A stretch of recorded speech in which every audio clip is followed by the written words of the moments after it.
Well, hello and welcome to Producer Dan. Thank you so much for stopping by the channel today. So today I'm talking about lifeless mixes, flat mixes. I'm recently mixing a song, and so I'm kind of doing this now. I'm kind of in the middle of doing this now. Kind of making sure that my mix has elements that are brought to the front. I have peaks and valleys, and I have dynamics. There were two videos that came to mind that covered this subject very well. One by the House of Kush, and he talks about how balanced mixes are boring. And I totally understood what he was saying, and it was kind of an aha moment for me, and I wanted to, first of all, I thought I wanted to go back and remix everything that I've ever done with this in mind. And hopefully we do this anyway, kind of naturally. But this was kind of an analogy of this. He said, balanced mixes are boring. If everything is the same volume, then nothing is being heard. And I want to go a little further and say that that's like a phase issue.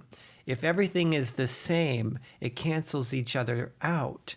Like if you look at a monochromatic room, nothing stands out, or a painting that's all basically different shades of gray. Yeah, it has an effect and it has its purpose and time. But is that what we want in our song? Generally, we want interest, peaks and valleys, light and dark, drama, moods, anticipation, pauses, silences. Another video that comes to mind is one that Sonic Scoop did, Justin Coletti. He had this analogy, but he used tiers, A tier, B tier, and C tier. What tier are your elements on? Is it an A tier instrument? Is it featured? Is it on top? Is it forward? Is it a supporting instrument on a B tier that's there that can be heard? Or is it a C tier that's there, but it's kind of in the background? So what do we do when we mix a song? The first thing we do is gain stage. And that means put everything at a kind of aesthetic level where it sounds decent.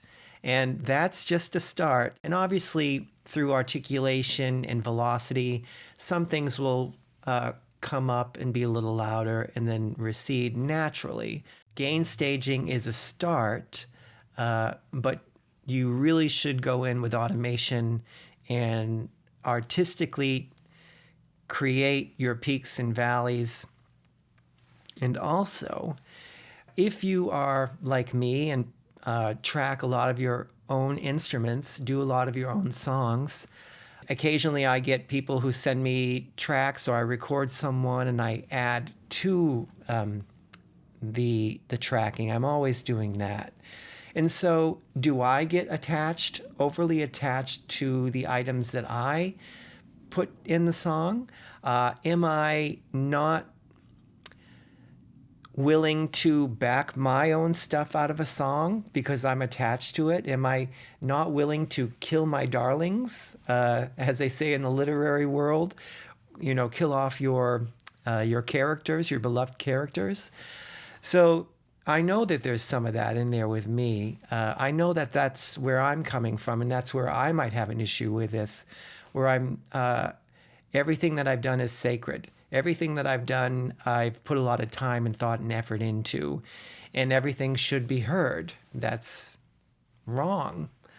Everything doesn't need to be heard all the time. As a matter of fact, we should be backing things out if they're not contributing.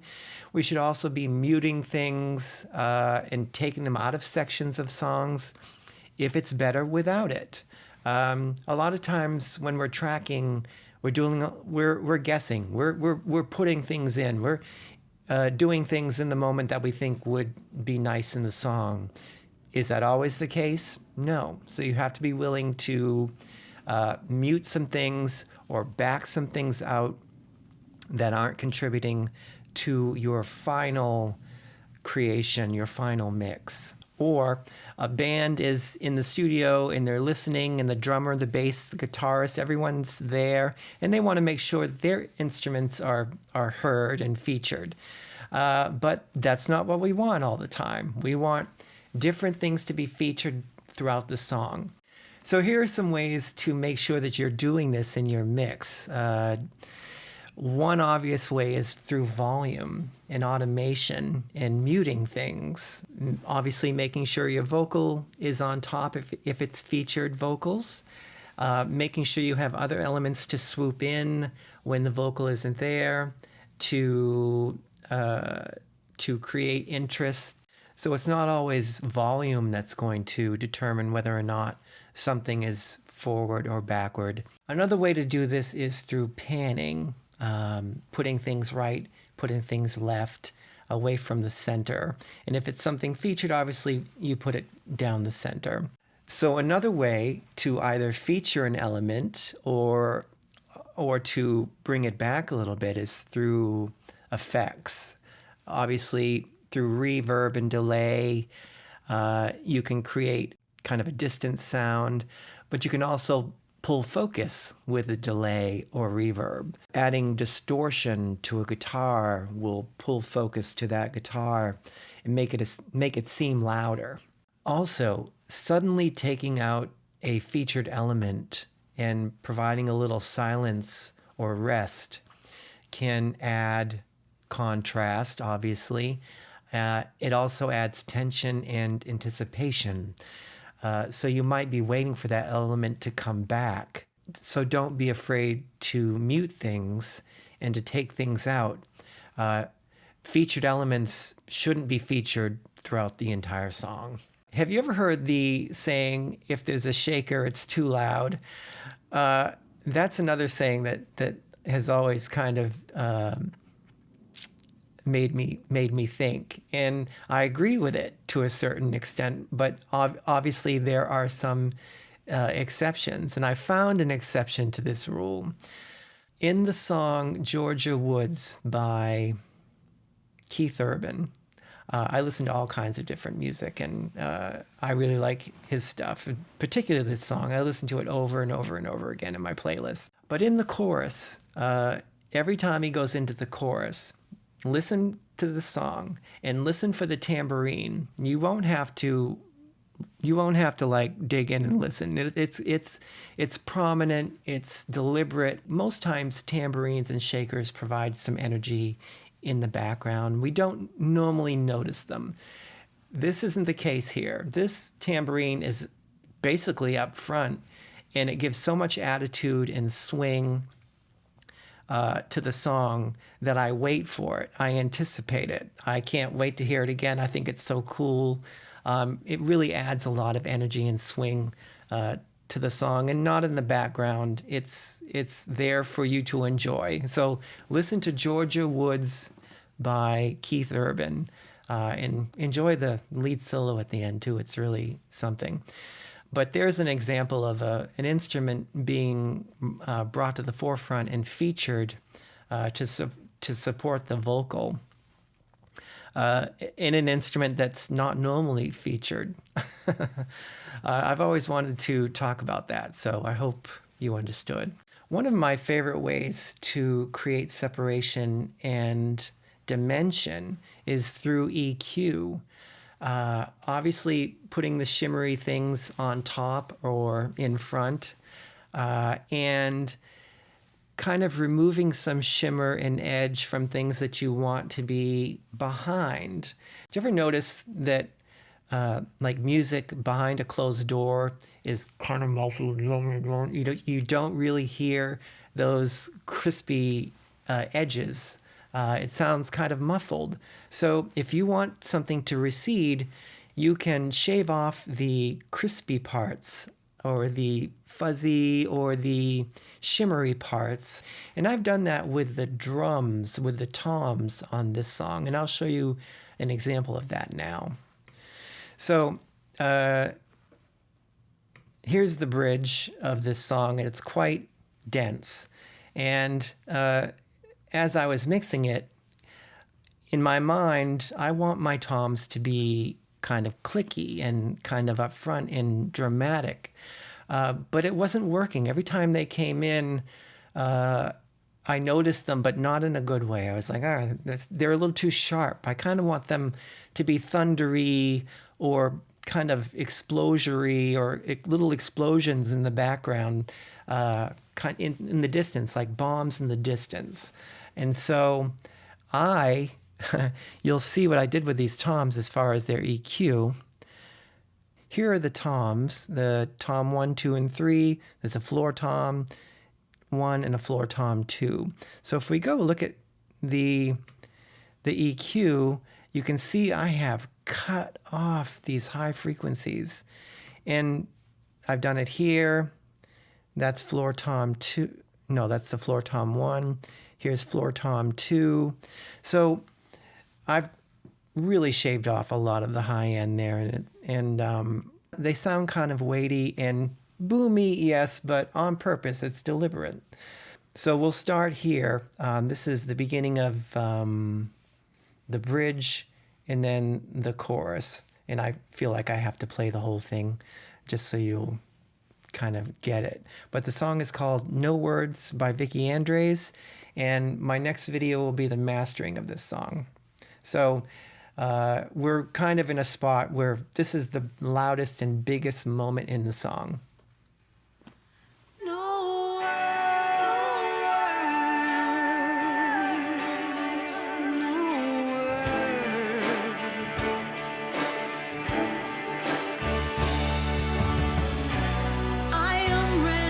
Speechless in the splendor of this love, and I transcend from need to what is tender and enough. And I'm inside my dreams and wait for me there, wait for me there.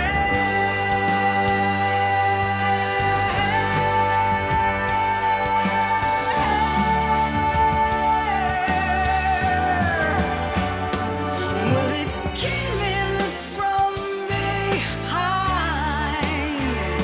and it was the last thing on my mind at the time.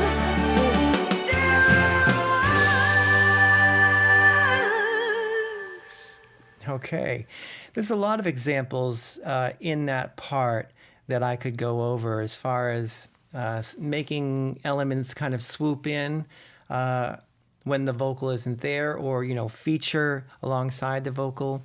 For example, there's a part where I have the choir come in.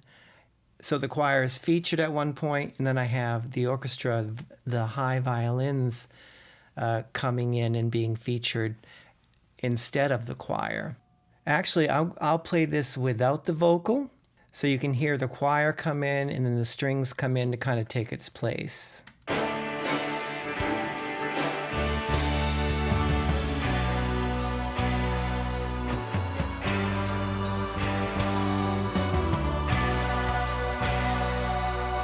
Right here.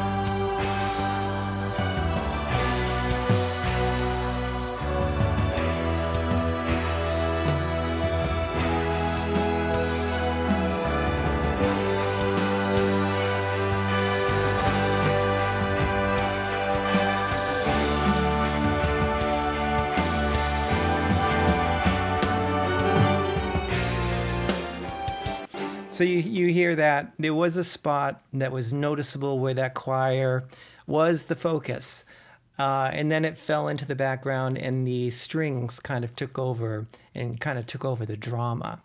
And that is a part in the song where I deliberately did this with the subject of this video in mind. That is my attempt at doing all of this. So, and there's another part of the song where this happens. It's at the end. You hear that solo violin.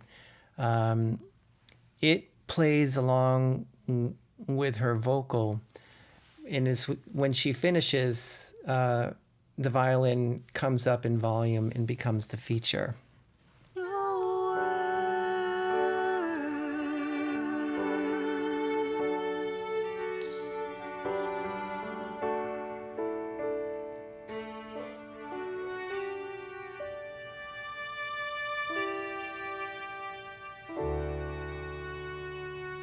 So add dynamics to your song, peaks and valleys, lights and darks, add drama.